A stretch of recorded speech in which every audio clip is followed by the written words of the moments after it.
on that flow in, and once they're in, we'll. I think they're coming in. They just won't have the good. They won't have the good audio. I see. That's what you're worried about. Okay. Well, we No, can. that was more. That's not how. Okay. That's the result of trying to get. Okay. Well, we can speak up too. So welcome to the Institute for Policy Studies, everybody who's here, and also people joining online. I'm John Cabana with the Institute for Policy Studies, and I also want to thank very much three groups that are co-sponsors of this event: CEPR, the Center for Economic and Policy Research, Code Pink, and also Public Citizen. And let me start by saying that this event is the first in a monthly IPS series on lessons from resisting authoritarianism.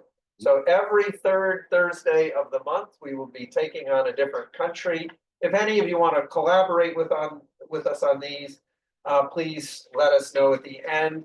Next month, we'll be turning to Korea, led by IPS's own Christine An.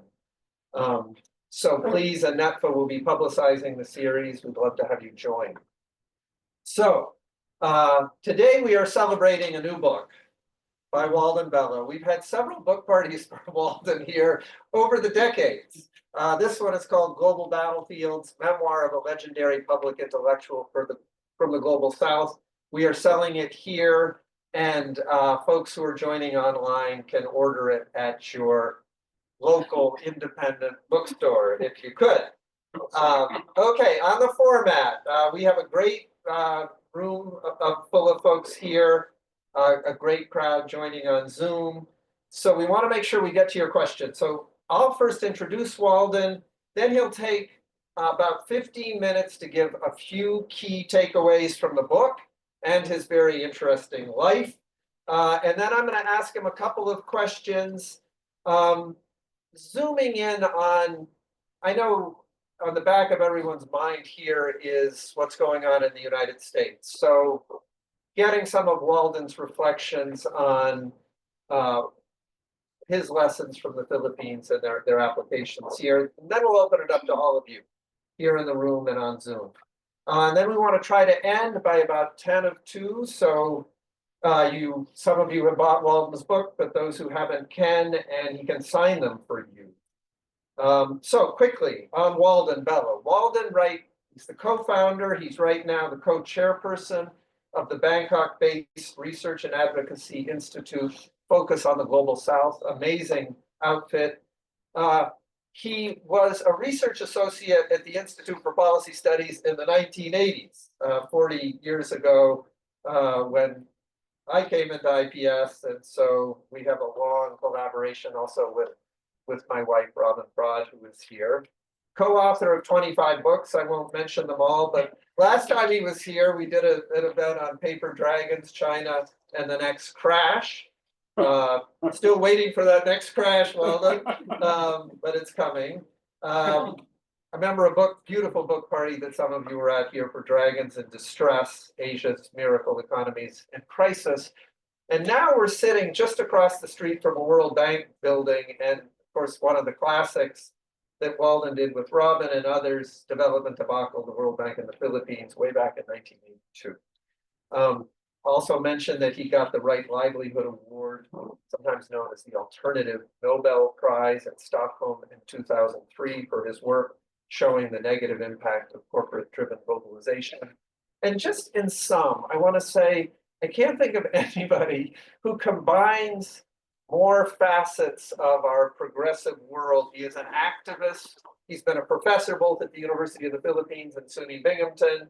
He's run nonprofits from Food First in California to focus on the Global South. Been a member of Congress. And he's also resigned from Congress on principle.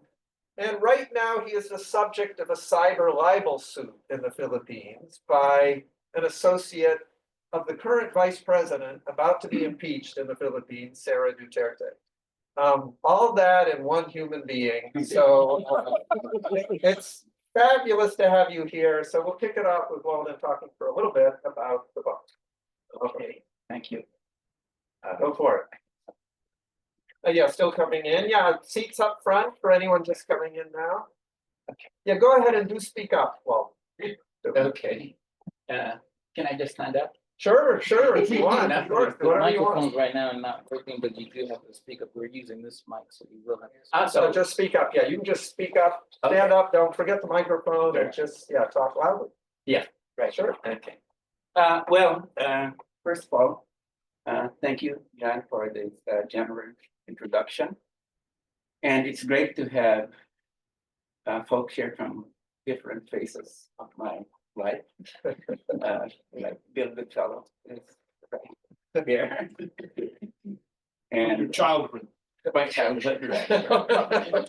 And one of my first students at State University of New York in Binghamton, Baby Rani, here.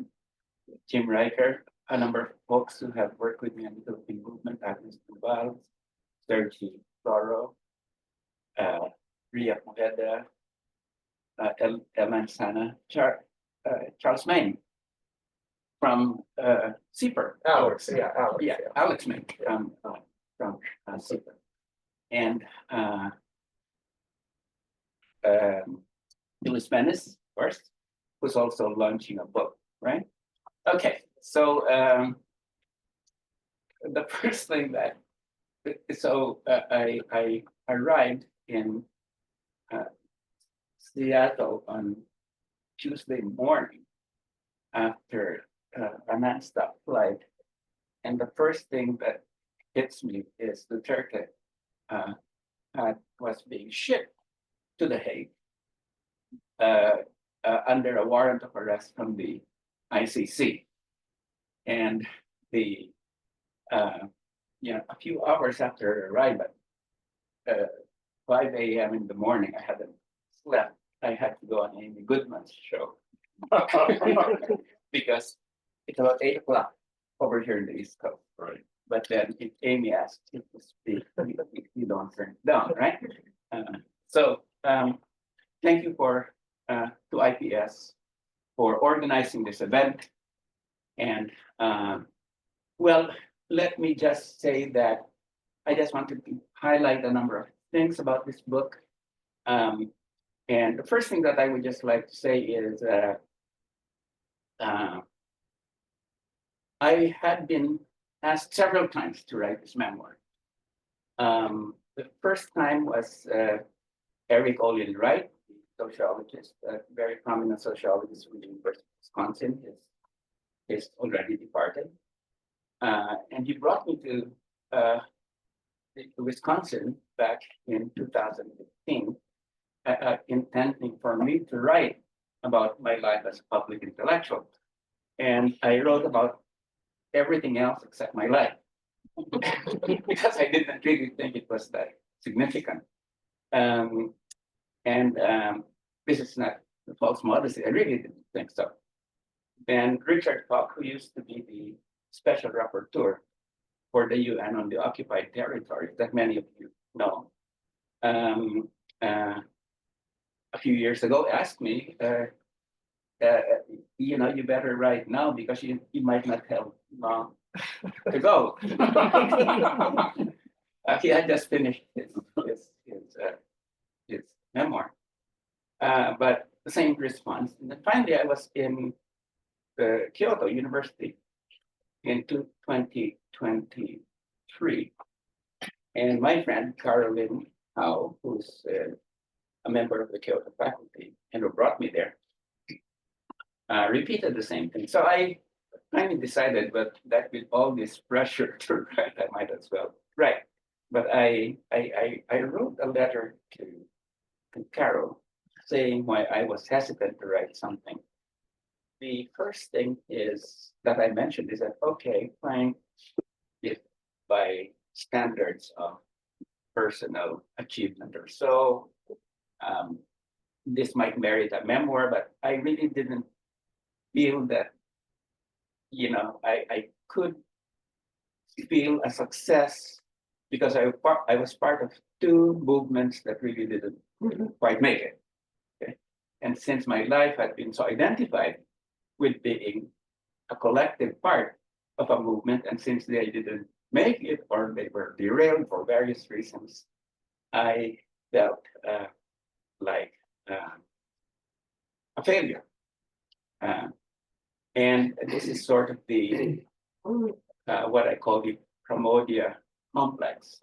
Pramodia was the head of he was this very famous author that you'll know, who deserved the Nobel Prize, but he wrote this magnificent ethics on Indonesian history, and when he was finally released from jail, back after the Suharto government had toppled and decimated the Communist Party, he never wrote again. And his biographer, Max Lane, had said, that his excuse was that he had a memory block or writer's block. But Max Lane basically said that he really was not capable of writing because he didn't see himself as part of a movement that succeeded, and that because of that, basically, I think Max Lane said that Pramodia probably thought that it's only the victors that write history and not those that didn't quite make it. So that was my excuse. But unlike Pramodia, I have no intention of comparing myself to him. He's a giant of literature. But it seemed to be the same complex. But after I did decide to begin writing just to satisfy Carol and taking her request seriously. And then after I began writing, I realized that, hey, we might not have succeeded in the Philippines. There was something called the National Democratic Revolution. And hey, the other movement I was part of was the tradition of Marxism-Leninism that began in the early 20th century and had this 1917 revolution in the Soviet Union. But these were the two movements that I was part of. But then I looked at it and that, hey, the record is not so bad because we did stop or contributed to stopping globalization and neoliberalism, especially after the 1990s. And so many of us were part of that, and that was a victory. It might not have been the sort of grand socialist experiment that we wanted, but nevertheless, it was something that I was part of, and you were a part of, and that must be registered. So, of course, Trump is going to, one of these days, say that he was really the fellow who stopped the WTO, the World Trade Organization. I think he will say that he's the fellow who stopped globalization. And he's the fellow who basically ended neoliberalism. But I think before he says that, we might as well begin to lay out the real history. We stopped it, okay? And part of the reason I wrote this book was because I really felt that it wasn't just an individual effort to find individual meaning, but the meaning of our generation as activists, the generation that, the mover generation, but in any event, that generation that was responsible for many of the movements of the latter part of the 20th century. And then the other thing that I began to realize is that, hey, I was also part of this anti-empire movement, which had its heyday in the first decade of the 21st century.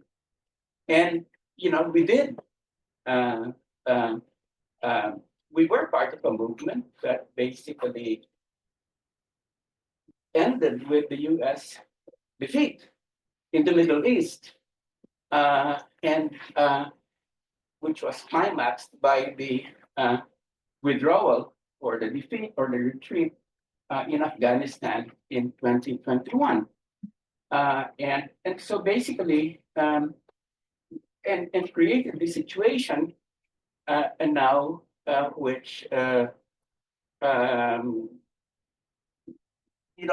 created a strong move both on the left, on the middle, and the right against any sort of, again, boots on the ground type of involvement of the United States. We can talk about that later in different parts of the world. So, so that anti-empire movement was, again, it wasn't part of this grand plan of whatever we call it, socialist planning, reconstruction, but we did register a victory on that front. So, and I felt that I and my generation really need to be proud of that fact, and that therefore I began to write, and I began to, write for the next 6 months like a madman.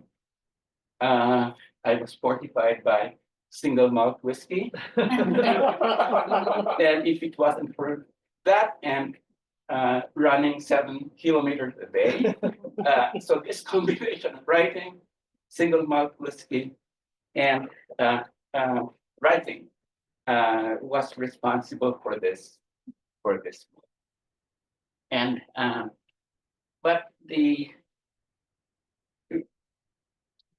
I was asking the wrong question when I began, which was that is there anything of value of my life to write? And I realized that writing a memoir is just like writing anything. You write because you need to write. And if you need to write and to express yourself, it's just like poetry, it's just like an essay, it's just like a novel.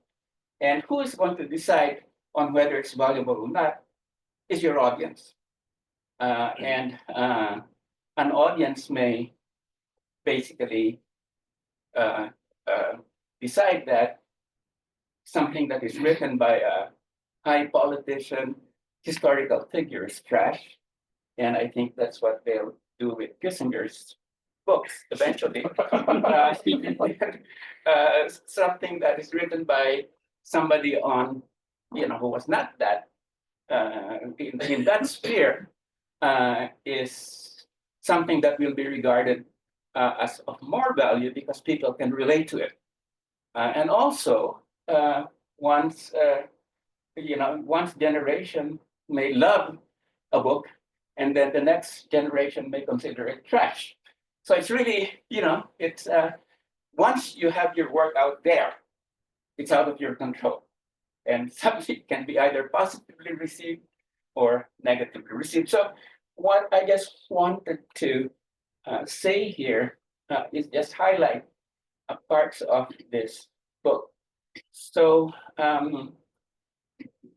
aside from my early childhood education under the Jesuits and my first job, there's about 3 chapters that are not here because the publisher basically thought that it'll be mainly a Philippine audience that would be interested in that, which is fine.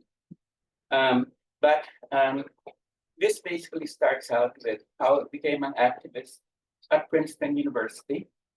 And my first political experience really was going down to Chile during the period of Allende.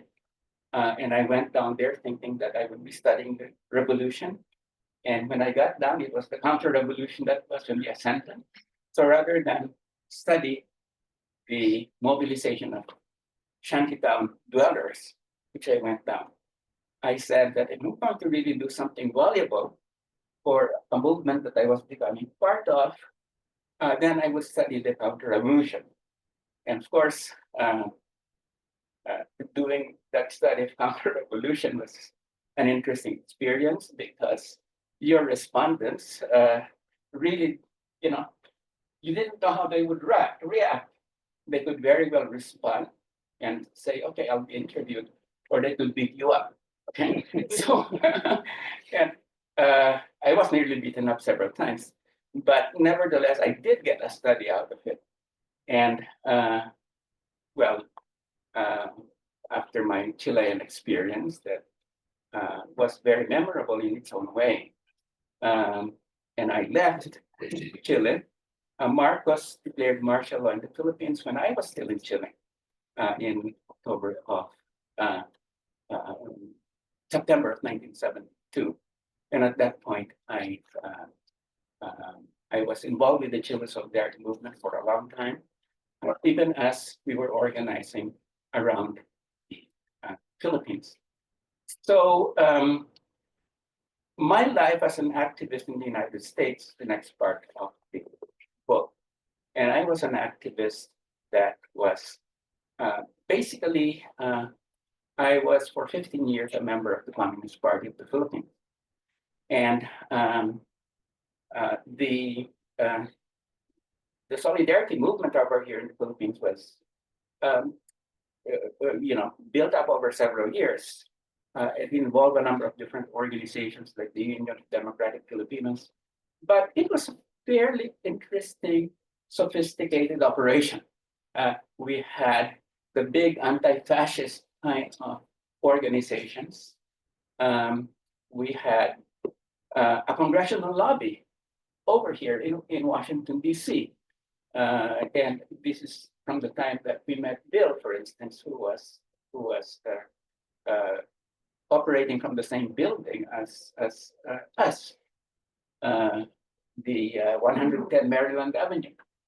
And so here are these people who were Marxist-Leninists who tried to appear like they were really congressional lobbyists, founding the whole of Congress. And that's how I really got to understand parliamentary politics, not to the Philippines, but here. Having to go from office to office to office, trying to get them to sponsor a cutting off of aid to Marcos in the Philippines. But this was also a time that it was not very easy to get the attention of the American public because there are so many different issues. So if you did something, it really had to be really worthwhile and make a splash. And here in Washington, D.C., we did a number of things that did get, if not to the front pages, at least to the second or third page of the Washington Post and the New York Times. Like, back in 1981, we went into the Kennedy Center, and there was a big concert going on, and Imelda Marcos was there. The pianist, Cecilia, very famous, was her protege, and Marcos was seated on the balcony. And after the first movement, which was Beethoven's piano concerto, I don't remember what it was now, what number, is we all stood up and say, there's a fascist in the house, and she's not welcome, and we ought to throw her out. At that point, bedlam, people thought there was a fire. The police started to chase her around, and so basically, we were successful because it landed in the Washington Post, which really underlined the fact that the Philippine resistance was alive and kicking, and that it was Reagan that was propping up Marcos. So it was fairly significant. I think it was the first major protest as the cultural center, or first big event of protest in the cultural center after the Ford Theater in 1865.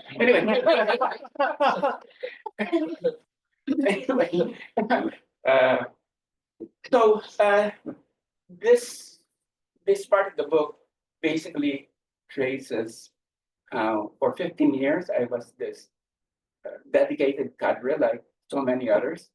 I used to just go around for years in one tweed coat. We had a vow of poverty. I used to sleep in friends' places' couches. I used to subsist on Doritos. And nevertheless, that ended when I left the party after two things. One was the what is called the EDSA revolution in the Philippines, which and that one I just wanted to say here is that this was a situation where the movement in the Philippines did not anticipate that the US would in fact abandon Marcos, and the US did. So this was one of those major milestone events that unfortunately created a situation whereby the left did not become a major political actor for the next several years, because basically there was an election that was called, and Marcos had been instructed by the US to call for elections. It ran out of control. The civilian population basically arose in an insurrection, and that ended. Reagan flew Marcos to Hawaii. Okay? And so that, and unfortunately, the left was a bystander in that event because it boycotted the elections and which people participated.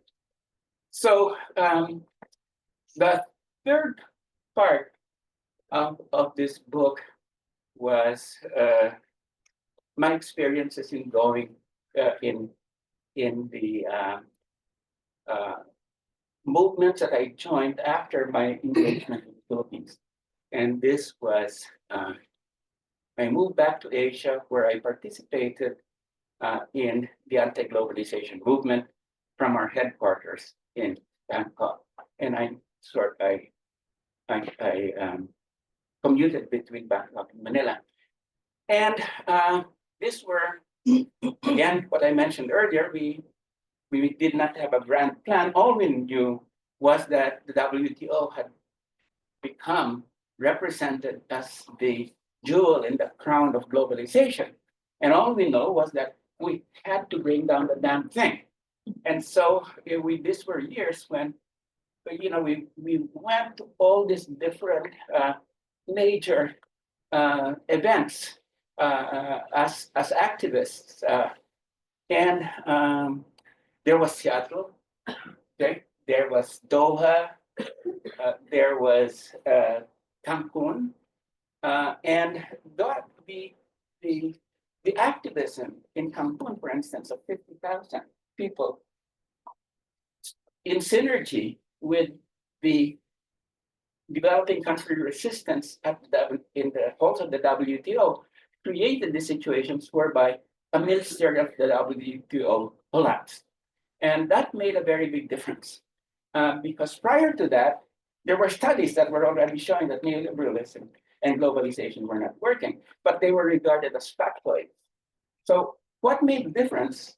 What made people like George Soros start or defect from the globalization camp, or Joseph Stiglitz, or even Jeffrey Sachs, the good friend of John, is that it was the action on the streets and the developing country delegations refusing another ministerial. After that, we had all the series of deflections begin. And this is what convinced me that truth is not just out there, truth is completed by action. Unless there is action, truth does not become truth. And that's Seattle. And I was fortunate enough to participate in that event where I was beaten up by a policewoman. And I won't go into that. So that was one thing. But the anti-globalization movement and the anti-empire movement, especially after Osama bin Laden, acting like with a sort of theory like Che Guevara, was able to pull the United States into this 20-year engagement that turned out to be a disaster in the Middle East. But so it wasn't just, the Afghan resistance. It wasn't just Osama bin Laden. It wasn't just um, the resistance in Iraqis. But although we have to say that that was the major part of what destroyed the Bush project in the Middle East, we did play an important part. The anti-war movement. I remember this is a period of my life where I was racking up millions of air miles, going, from Baghdad to Damascus to London, whatever, and those go through a breeze. But in any event, this was a big global movement against empire, and you could really, really, really feel it. We may not have been the principal actors that stopped the United States in the Middle East, but we certainly were an important part of that resistance. And just to cite one story, okay, there were a number of us that from different parts of the world that went to Baghdad right before the American invasion. And why did we go to Baghdad? Because we wanted to stop the invasion. And people thought that you're crazy. Of course, you can't stop an invasion. And so the right-wing press began to label us as shields of Saddam Hussein. So in any event, I led the Philippine delegation with Congresswoman Etta Rosales. We got to Damascus. Flights could no longer go into Baghdad because everybody said the invasion was coming. But we were determined to go in, and we were able to get into a smuggler's flight. These people who were running the blockade against Saddam Hussein. And of course, we had to pay a great amount. But finally, we were able to get to Iraq, and the Iraqis said, "Why are these people coming in?" Of course, they welcomed us, and when we told them we were going to help stop an invasion, they thought we were probably crazy. But nevertheless, we did. They entertained us, and after a few days, the Consul General of the Philippines, who met us at the airport, had to say to the congresswoman with us, Etta Rosales, you guys have to leave. The invasion is coming. And Etta Rosales, a dear friend, said to the Consul General that we still have to visit the holy city of Karbala. And the Consul General said, "You can't do that, ma'am, please. The invasion is coming. I'm responsible for your safety. And you have to, and so when we did not budge, she finally threw her card, which is that the ambassador told me to stay here with you and and not to leave you at all because I'm responsible for your safety, and I would lose my job if you're not to stay through the invasion. I'll stay with you." And that we basically said, "Oh my God, we can't be responsible for this person losing her job or losing her life." So we were able to get this GMC trucks that the cost of which was rising by the day, and speed the 9 hours from Baghdad to Damascus on the superb super highways of Saddam Hussein. Saddam Hussein really had this developmental project that was very, very interesting, but of course, that wasn't what came out in the Bush's thing. But in any event, those were some of the things that got me for engaged in the Middle East. For quite a number of years, after which I also became engaged when I was a member of Congress as the head of the Congressional Overseas Workers Committee. But this was a time that we got to know Hezbollah, and that Hezbollah was not the terrorist organization that it was, and we got to know and interview Hamas. And we got to realize that this is really a Palestinian National Liberation Organization.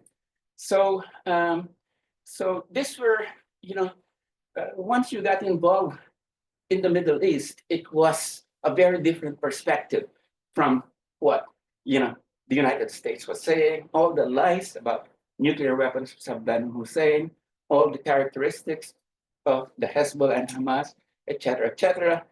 And I was so happy when, after October 7, I saw this piece in the New York Times that saw Osama Hamdan, who was the most wanted man in Lebanon in 2004, who we were able to interview, that giving a press conference. And I was so happy because, oh my God, he's still alive after all those years in which he has been the object of efforts by the Israelis to assassinate. He's still alive. So it was like, that's when I realized that I had become personally invested in the struggle for Palestinian sovereignty. And then the fourth part of the book, I'll just rush. When I was a member of the House of Representatives, we were able to work. I was part of the Aquino, the third coalition, which was a sort of a liberal reformist coalition. We were able to get through important legislation like the reproductive health bill that was so important for poor women in the Philippines.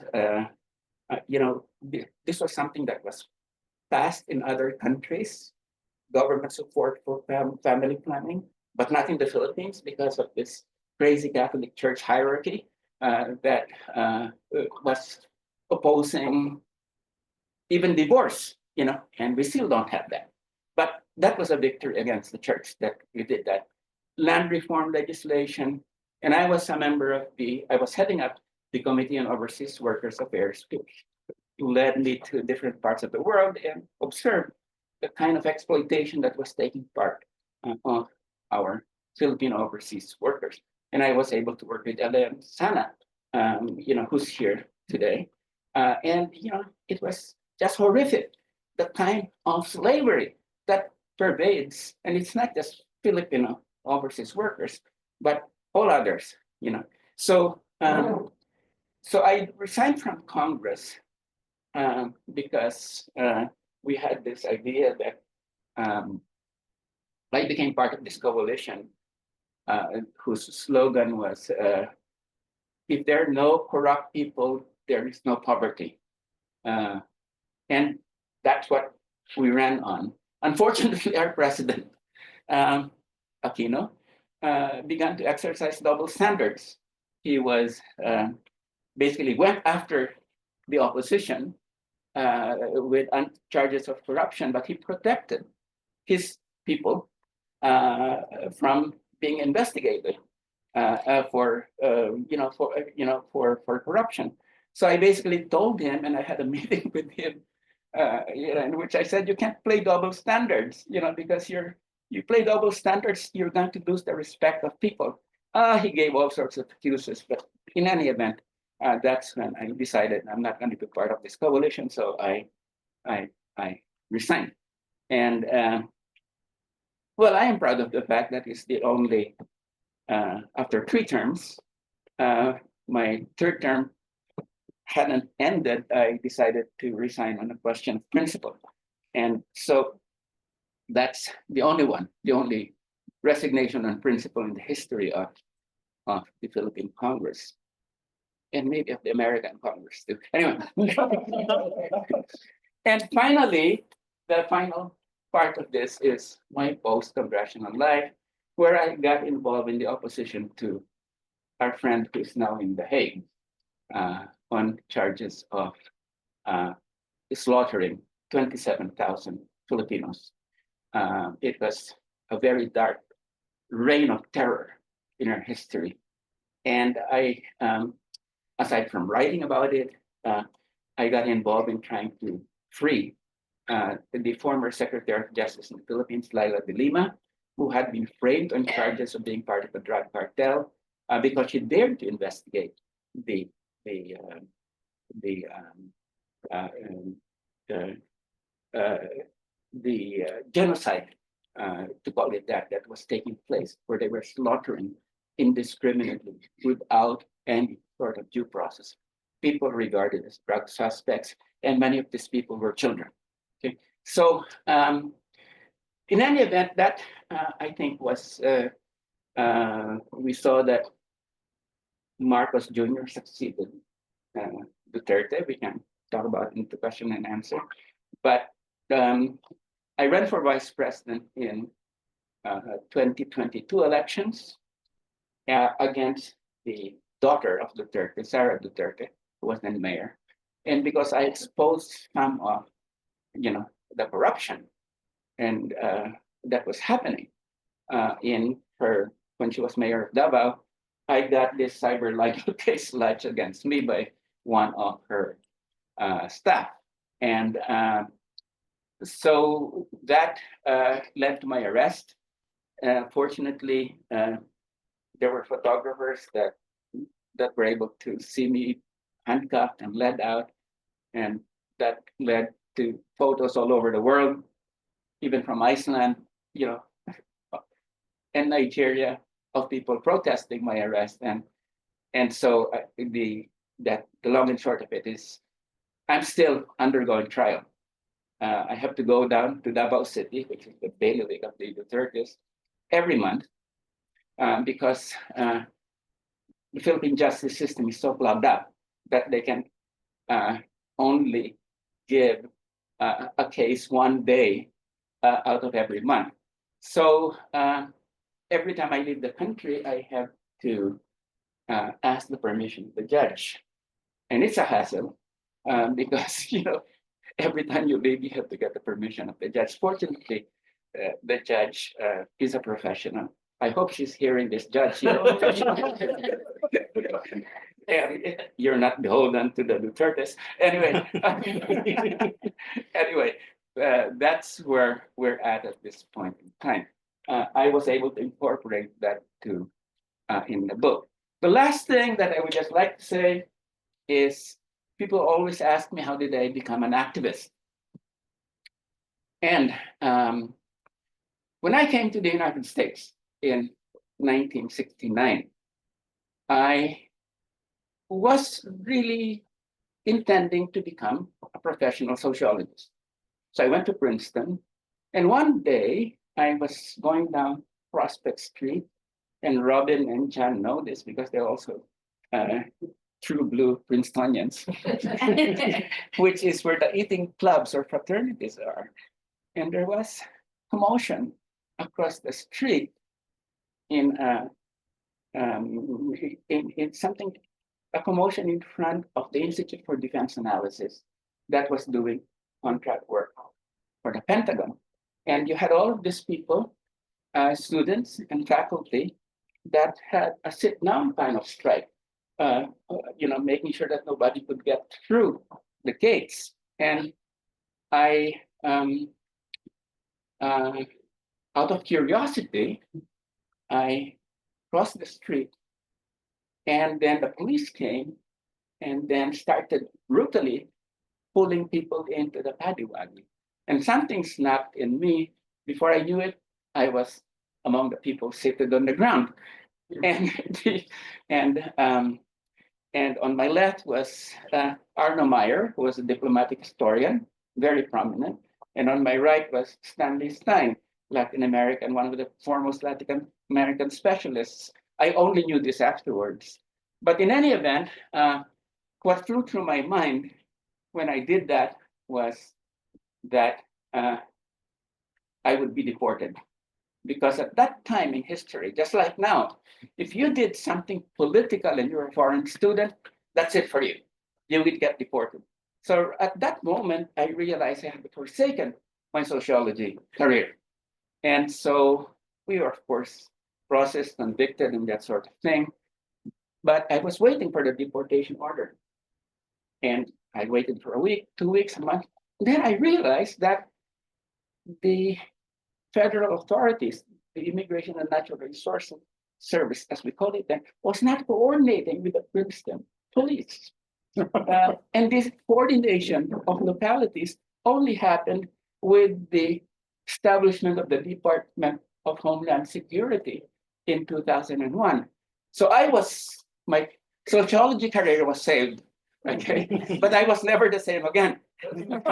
Now, the important thing is, what was happening that the students were protesting was the invasion of Cambodia. This was May 1970, when Nixon and Kissinger invaded Cambodia. And so when Kissinger died last year at 100, and I wrote an article, basically, one of the things that I said is that I have to be thankful to this man because he was the one who made me an activist. So that was how I became an activist.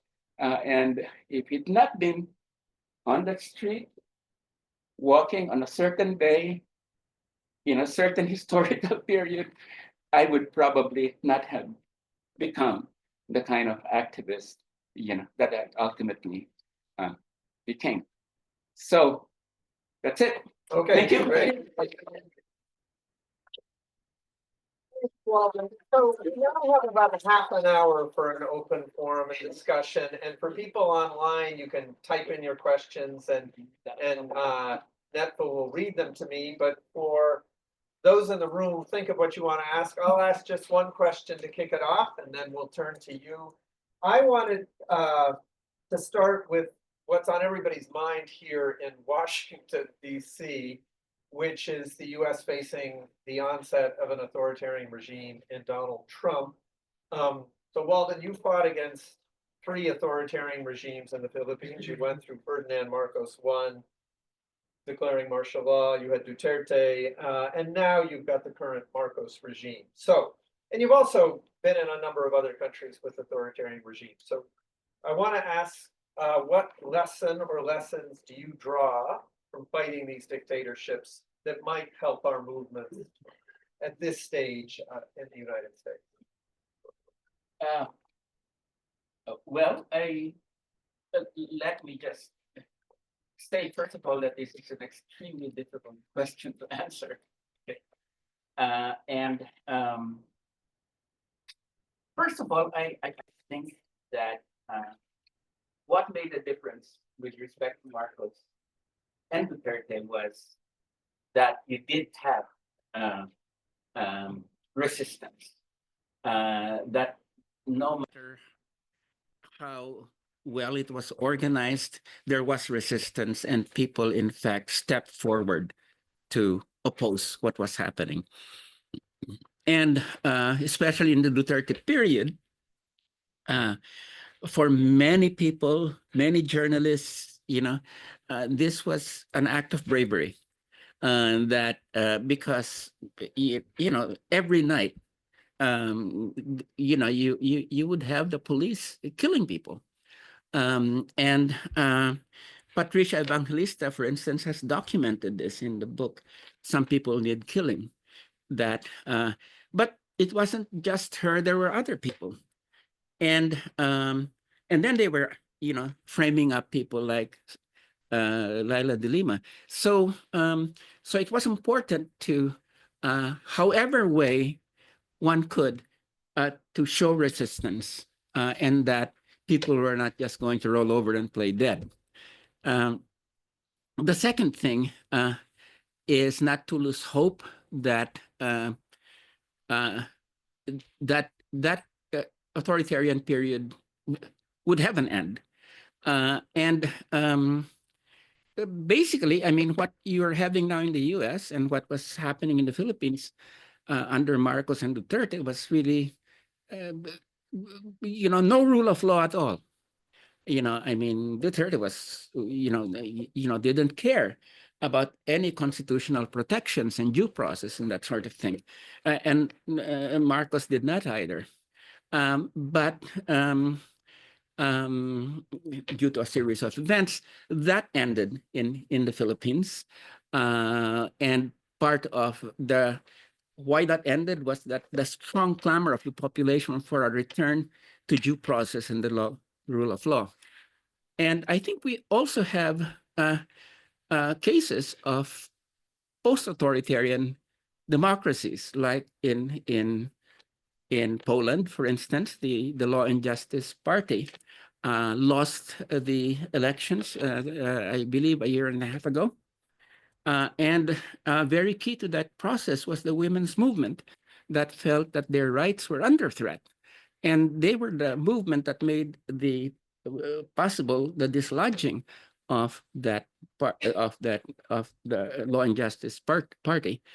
And we did have the people in Brazil boot Bolsonaro out of office, and he was, of course, Bolsonaro was very much, within the kind of approach and strategy that Donald Trump had, that Duterte had, etc. Of course, there are a number of dissimilarities as well as similarities, but I would say that resistance and hope is very important, but they're not enough. I think that people really need to be able to formulate, a broad frontal opposition, and it might mean that people will have to shelve many of their differences to concentrate on, confronting and hopefully ending the kind of violations of basic constitutional rights that are now taking place. So that would be my response to this question. Super. Okay, let's open it up to all of you, and we'll take maybe 2 or 3. So go ahead, Bill and Alex, and behind Alex and over here. Bill Bello. Let me follow up on that. Most of us are in a huge funk because of living in this authoritarian. Every day is a new outrage. However, Trump is a disruptor, sure, and he is putting a sort of a knife into the globalization plans. Liberal democracy's taking a hit. Make us feel good. Out of this, what's the silver lining in all of this, if there is such a thing? Can you hang on for a second, Alex? Yeah. Alex Main from CEPR. Yeah. Well, thanks very much. We're proud to sponsor this event. Thanks very much for having written this book amidst all of the current legal and political struggles that you're involved in. I have a feeling we have a lot to learn from the struggles that you've been involved in so many spaces, anti-globalization, anti-war, and anti-authoritarian movements at international and national levels. So looking forward to reading this, and you probably are going to be answering the question I have in the book. But I just want to go back in time. We first met in Caracas in the early 2000s. And as you remember, Caracas at the time was one of the hubs in Latin America, along with Porto Alegre, of the anti-globalization movement and the anti-imperialism as well. And at that time, it was a real mass movement around the world, particularly, I would say more in the developing world in Europe, ultimately, and maybe a little bit less so in the US, but a real mass movement nonetheless, with tens of thousands, hundreds of thousands of people in the streets, at WTO ministerials and G7 meetings and all the rest. And by, I would say, the mid-2000s, that incredible mass movement had sort of fizzled out, although neoliberalism was still very much alive. And with that, I would say there was less sort of broad awareness of sort of evils of corporate globalization. It became almost more of an intellectual movement, and then we had to wait until sort of the Occupy movement for it to be sort of reignited to a certain extent. But I'm just wondering what sort of lessons you've drawn from that. How did we lose that mass movement? My perception was that it had a little bit to do with the anti-war movement, actually. I felt that you were talking about how they kind of merged, but I kind of felt them working against each other. I was in DC in 2003 when you had, actually it was in 2002, you had both the protests at the IMF World Bank meetings in October, but you also had these anti-war marches. And ultimately, at least here in the US, the focus became more on that. And I don't know if that was sort of a key factor, but I'm interested, because we lost something there. There was a hell of a momentum globally at the level of the masses, and somehow that was lost. I wonder if you have any reflections. Sorry, it's a long question. It probably requires a long answer. Okay, and just behind you, we'll take one more and then. Hi, Ben de Guzman. I'm here in DC. I'm from the Filipino American community, that generation really that came of age, born in the shadow of martial law. I was born 3 weeks before martial law, after martial law was declared in '72. When we were kids, our imaginations were captured by EDSA, for good or for ill. But that was the first time our friends across the street here in the US knew what Filipino was, and came of age in the '90s in activism around many different things on our own campuses. I was at Berkeley at the time. But I feel like a lot of us, our careers in activism never really included the Philippines. I think a lot of them thought our fortunes as advocates, as change makers here in the US. So what do you think we should be doing as kababayan to build stronger political connections to the movements in the Philippines and here? Oh, yeah, those three were quite different there. Well, then, although Bill's and Alex's kind of merge a bit. Yeah, so go ahead. Yes. Well, in terms of making you feel good, Bill, Napoleon was forced to retreat from Russia. And it was because the Russians were trading territory for time. Because authoritarian movements always tend to overreach. And once they overreach and they really create contradictions among themselves, then the reversal could begin to take place. And so I would say that a combination of, I can understand if there's confusion at this point, and that's a very understandable thing. When Duterte came to power, and when Marcos came to power, there was a lot of confusion, but it took some time to be able to realize, see what the parameters of the problem was and a strategy that was going to be adopted. And so I would say that in the US at this point, there is this same tendency to overreach. And then problems are created that even the mass base that, say, Trump has at this moment begins to experience contradictions.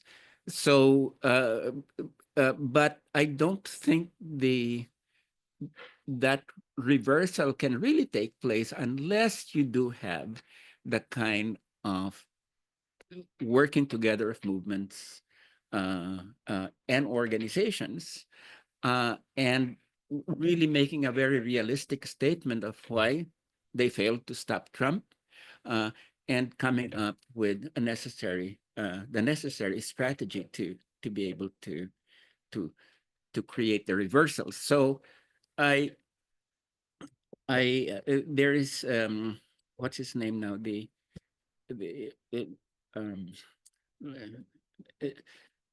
person who was Bill Clinton's advisor, Jim Carville? Yeah, Oh, yeah. Jim Carville had a statement recently that you just let the Republicans mess it up, and then things will become messed up enough that people will begin to resist. I don't believe in that. I do think that there has to also be a conscious reorganization or organization of the forces to for that reversal. So so yes, you know, basically, um, if Napoleon could be defeated, why not Donald Trump? Okay, and Napoleon was far stronger than Trump, you know, compared to in terms of when they were in the height of their power. So that would be my making you feel good advice is to adopt the Russian strategy, which another fellow back in the 1940s, I won't mention his name, also adopted with respect to Hitler. Let's not mention his name. Anyway, see, on the second issue, well, the thing about this, I would say, Alex, is I was just talking this morning about this with a couple of people, John and Robin. In terms of the critique of globalization, I think that came from the left, okay? And it made a very effective critique of globalization. And, you know, also pointed to the, you know, alternatives.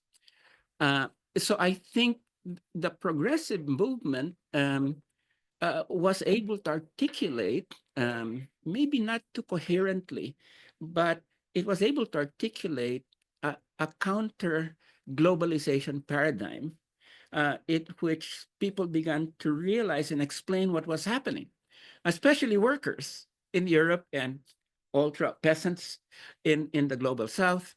I think progressives did provide the theoretical paradigm to be able for people to articulate their experiences. And this was very clear when it came to Seattle, because when it came to Seattle, you had both workers from the United States and Canada, and you had farmers from all over the global South, and you had, you know, environmentalists, but basically, you know, you had a movement that had been built out of a very strong critique of globalization in which both activists and academics participated. But the problem was the right ate our lunch. Everywhere we articulated the critique, but it was the National Front or National Rally that was able to articulate that in the concrete processes of France. It was AFD in Germany. It was the MAGA movement in the United States.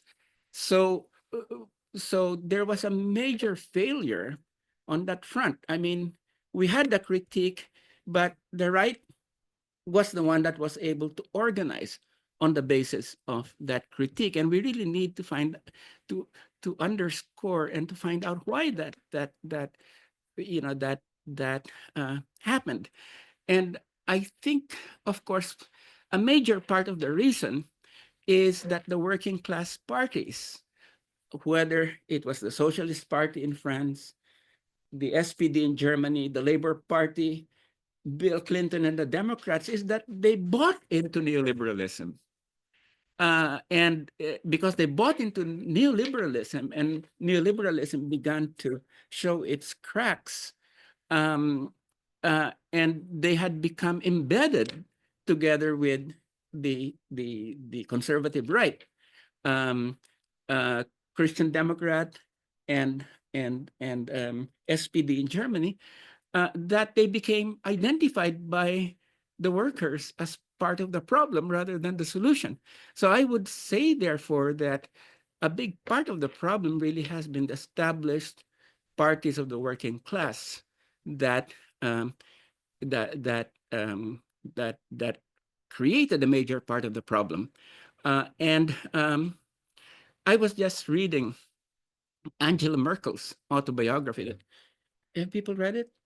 It's so interesting because she she relates all of this crisis that she dealt with. The only thing that she does not relate is the crisis of that neoliberalism and globalization brought to Germany, and why they lost, both the Christian Democrats and the SPD lost the masses. Like, and I began to realize, oh my God, she didn't even see this as a problem. I mean, Yeah. she did not even see this as a problem. Therefore, it was not a crisis that she dealt with. So my sense is that many other parties of the working class, unfortunately, still have not really come to terms with the fact that it was their compromises with neoliberalism that created the problem. So I'm not exactly sure if this answers Alex's question, but I would say that a reconstruction of the broad left in these countries is extremely necessary at this point in time. The most, just recently, one very sobering news is that the AfD is now, from the recent election 2 weeks ago, 2 or 3 weeks ago, is now the second biggest party in Germany. And all the other established parties, SPD, et cetera, all they can think about is, well, we have to have this alliance or this firewall that against any sort of cooperation with the far right. But if that's just going to be your strategy of a defensive firewall, you're going to lose. I mean, they really have to really figure out how to really respond, just like in the United States. That sort of strategizing has also to take place. The third question by Benjamin, it's Benjamin, right? Ben. Yeah. Ben from the graduate. Anyway. Okay. Ben, I think there was a time when this was in the 70s and 80s when you did have a sector of Philippine youth that became very heavily involved in support work for the Philippines, cutting off U.S. aid and that sort of thing. And that was a fairly and big important movement within the Filipino community. And it was a movement that embraced both support for people's struggles in the Philippines, and it was also inserted into the struggle for social change in the United States. At that time it was a struggle for socialism in the 70s and 80s. So my sense is that of course there were some difficulties that emerged with that movement, et cetera, but my sense is you cannot just have a support movement that is not anchored in the struggles of the community within the United States. So that was a very different part of history in terms of the challenges, but many of the people that participated in those movements are still here. In fact, some of them are in this room, and maybe we should get people like Sergi and Ria and others to talk afterwards with respect to this. But nevertheless, I think that let me just say that in terms of Duterte, I think, however, it might not have been that organized, but I think the Filipino community, part of the Filipino community here, really contributed to the sort of expose of his human rights violations. Having said that, let me just say that I need to qualify that because the Duterte movement is a fascist movement. It has a mass base. And it also has a mass base in the Filipino community abroad. And a lot of Filipino overseas workers, in fact, sense or believe that Duterte is a savior rather than a criminal. And if you ask why, because he ran on one issue and became identified with one issue, which is that criminals and drug users and drug pushers are the ones responsible for the problems of the country. And you know, that sort of resonated. And so if you see in the news, you'll see people demonstrating in The Hague that are basically Duterte fanatics. And yeah, right. And so you know, and the southern Philippines, we have a north-south thing at this point in time. The poorer parts of the Philippines are in the south, and the sort of richer parts of the Philippines are in the north.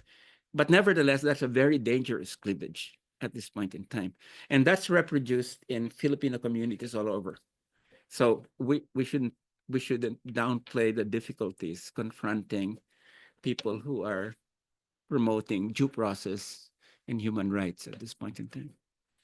Yeah, no, we're running close to being out of time here. I know Jim had his hand up.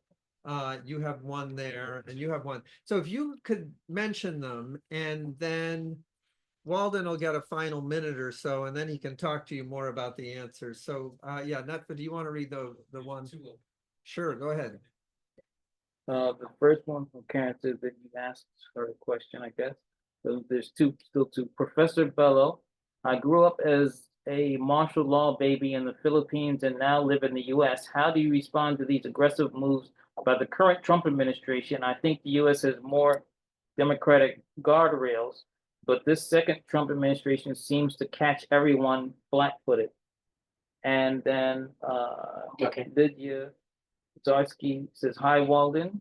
Thanks for your wonderful book and life work, and wonder if you have any thoughts about what post-globalization global economy would look like. The whole book on that. Yeah, go ahead, Jim. So your final story you gave highlighted your first activism. And the question for me, and I think for anyone who wants to understand what activism is that you were open to serendipity in that moment. You went through the door rather than closing it. And I presume that's led to many other open doors where you were ready to jump as opposed to saying, no, that's not me. And I wanted to know how that has led to, your book highlights all of the converging circles of networks of dissidents, activists, and scholars. And I just wondered what insights you can give to the new generation as we go forward to embrace serendipity. That's a nice way to put it, yeah. Yeah. Thank you. My it's more of speaking to all this ability to predict, because he has predicted that Trump will come to power, and then we're like, okay, but it turned out to be true. So I'm going to speak to your your ability to predict. And this takes me to a different geographical area. So this, I would want to, I want to hear from you, how do you think the Quad, which is the initiative between India, US, Japan, and I think Australia, how do you think that will pan out, given right now the current scenario, the standoff between China and US, which I think is temporary. I would like to think that it's temporary, but the reason why I'm curious to know is how this will pan out, especially for the area I'm studying, which is a very fragile cultural, ethno-cultural frontier. So this is the India-Myanmar border area where I'm studying. So currently, right now, the antidote, because this area is like really, it's prone to violent insurgencies, underdevelopment, very remote. Only recently it came into news with the connectivity projects between India and Myanmar and so on. So my concern is how, because it's more of a security military exercise between these four countries, and this zone is already heavily militarized. And I'm concerned how this collaboration is going to pan out for a frontier, a cultural frontier, like, you know, the India-Myanmar borderlands. And given the fact that the standoff between India and China is because now I see the Taiwan equation too. We see a lot of people now who have done, like you mentioned, Jeffrey Sachs, who has mentioned that Taiwan is now the interesting equation, or rather where US is trying to launch counterattacks, whether it be economic or military against China. So I'm just curious how you would predict that this would pan out for the areas. Yeah. Now, before you answer, I do just want to say, because some people have to leave in a moment or two, just to remind everybody who doesn't have the book to get the book, and for people who are online to also buy this wonderful book, Global Battlefields. Those are big questions. yeah. So maybe just pick Yeah, one to yeah. give a short answer, and then you can continue in the audience. And Yeah. folks can get books and come back. Yeah, and then he'll sign books. Yeah, Exactly. yeah. Thank you, John. Okay, let me just begin with Jim's question. Yeah. Closer to this, yeah. Well, as I said, I think there's a difference between being a progressive intellectual and being an activist. And the difference is really the action that one takes. And I think progressive intellectuals are very, very important in terms of articulating resistance. But I think when once, I have to use my early existentialist language, when one makes that Kierkegaardian leap, which I did when I was accidentally ran into this thing. That was it. It was a very transformative moment for me. I might have been built up and pumped up to that by various events, but unless I had made that leap then, I don't think I would have made the kind of things opened up and opened up and opened up. And I encountered this for 20 years every time I entered the United States, because the Department of Homeland Security had consolidated arrests, and they would always press a button and all my arrests would emerge. And they would always bring me to secondary screening, where I had to explain why I was arrested here, why I was arrested here, why I was arrested. Until, it took about an hour. Fortunately, something happened. Maybe the computer AI decided to eliminate me from that list without the knowledge, whatever. And I came in. The last 2 years, I've been able to sail in. Sort of. Okay. The second, what was the second? Now, so I would say just pick one other. You had Luba Yeah. on alternative. Yeah, I think. Well, that's a really large question. I would say, Luba, is that. By the way, you promised to come to the California event and you didn't show up. Anyway,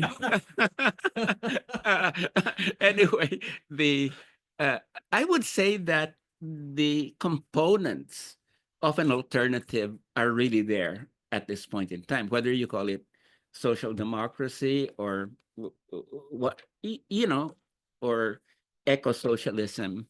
They're all there, but just like everything else, the sort of integration and they're becoming concretized in a mass movement is really key. So the problem right now, I don't think is further theorizing. The problem is really how we get all these fantastic insights from different schools and integrating that and incarnating that, to use Christian language, in a mass movement. So that's it. And then this last one is very important because my own view of this is that we have, with Trump, really a return to what was basically U.S. foreign policy before Pearl Harbor, which is basically isolationism. Or we might call it our spheres of influence kind of thing. And I think if one wants to understand Trump, one must understand that there's that sector of his base that is tired of interventions by the elite, which was represented, unfortunately, by Biden, which was wherever you feel US interests are threatened, you have to send troops, you have to do this. So what's happening now, I think, is really a defensive imperialism where there's a retrenchment into the Western Hemisphere. And basically, I think Eastern Europe is being parceled off as Russia's sphere of influence. Western Europe is being left to itself to figure out. There is a retrenchment to the US, Latin America, kind of fortress America, which anti-immigrant, anti-trade, and bring US capital back from its dalliance with all of these suspected characters like the China. Now, the big question for many of us is South Asia and Southeast Asia and the Asia Pacific. My sense is the overall thrust of the Trump administration is to regard it as China's sphere of influence. And there will be major developments. All I know is that in my part of the world, the Marcos administration is really, really scared because it had become so identified with the US and Biden. Taiwan is worried that the US is not really that interested in, quote unquote, defending it. And my own view of this is, from the very beginning anyway, this whole idea about being invaded was a bogeyman. The integration of Taiwan was supposed to be an economic integration, and that we kept on pointing that out. South Korea is worried because what happens when it becomes purely transactional? And Japan is worried for the same thing, because a transactional relationship is, it never lasts. It just creates bitterness on both sides. So I think with respect to Europe and Asia, we are at a 410 AD moment in which the legions in Rome sailed away from Britain over a couple of years, basically leaving Britain without a Roman expeditionary legionary defense. Of course, that's simplistic, but I think that's what's happened. I think we really have a retrenchment to fortress America and the Western Hemisphere. And people like Guillaume Long that you work with has basically written about this. For the rest of the world, we need to look at, things need to develop. But for the Western Hemisphere and for the United States, it's really this the Trump rhetoric may be aggressive, but the essence of this imperialism is defensive. Okay, join me in thanking Walden for that beautiful conversation. And Walden will stay up here for a little bit if folks Sure, I'd want be happy to to sign. sign books right here. Oh, Yeah. Yeah, for signing books. Thank you all who joined online as well. It's a comedy, it's drama, it's with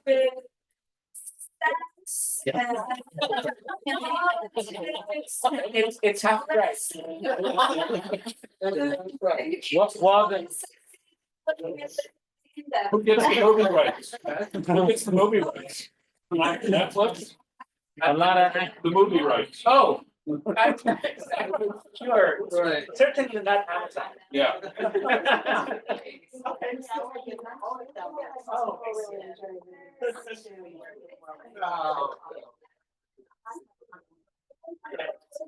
One, I just have one. I know you have to.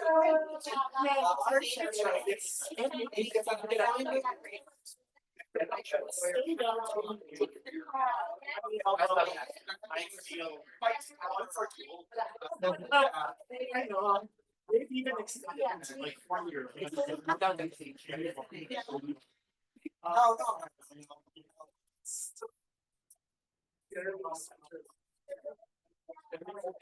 Okay. Thanks, Sarah.